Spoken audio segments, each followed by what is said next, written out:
30 Days Wild, day number 17.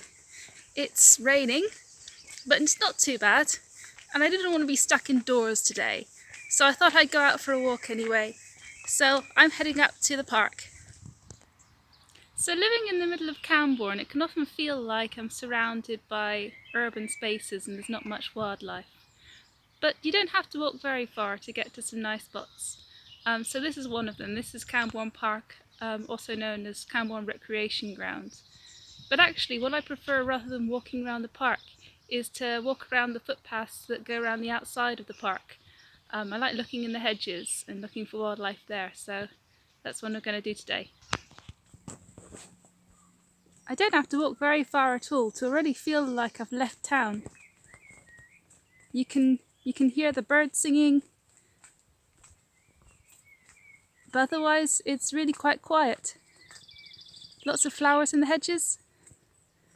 Let's see, this one is large bindweed.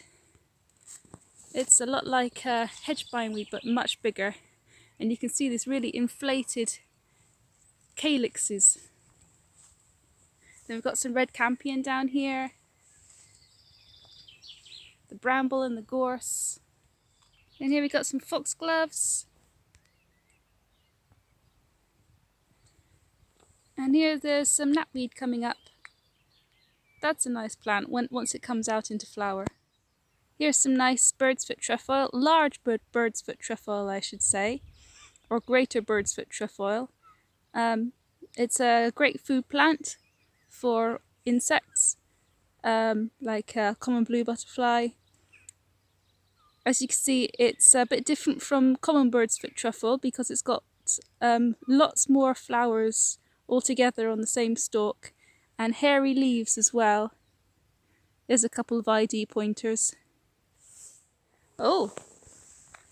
And there's a nice big spider here. I don't know if you can see that in the darkness, but that is a house spider, not in a house. That's a better view. That's a better view. I managed to coax them out a little bit. Okay, I know spiders aren't everyone's cup of tea, but I love them. Nice to see all of this bramble blossom here. Come back in a month or so. Be ripe for picking. Looking forward to all those blackberries. Ooh, look, wild strawberries. I might not pick these though, since they're by the side of the road. Also, they're in the dog wee area. Thinking back to the bindweed we saw earlier, the large bindweed. This one is hedge bindweed. I can show you the difference now, because you can see how the calyxes aren't as inflated. In fact, the sides are sticking out just a little bit, and you can see the inside, the sepal on the inside. So that's how you tell the difference, apart from size. Just found a little beetle on the path, almost stepped on him. It's some kind of ground beetle. There's so many species, I'm not even going to hazard a guess as to which one it is. I'll put him safely on the side.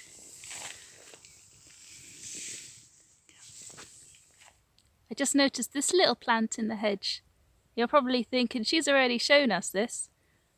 But actually it's not greater bird's foot trefoil, because if I look down the stem, it's got these long thin leaves,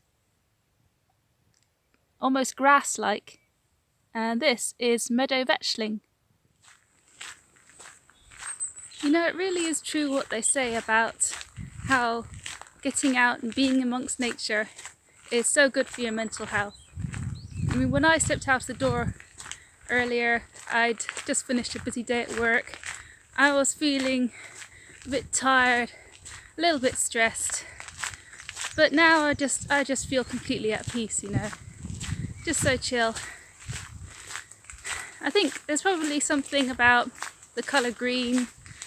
I think it probably calms the brain down if it's been exposed to it for long enough. But of course it's also about the exercise, the fresh air, the bird song, and the feeling of being just far away from other human beings, I suppose. It's nice and relaxing. So yeah, I think even when the weather's not ideal, it's definitely worth getting out. So I hope I've inspired you to do the same.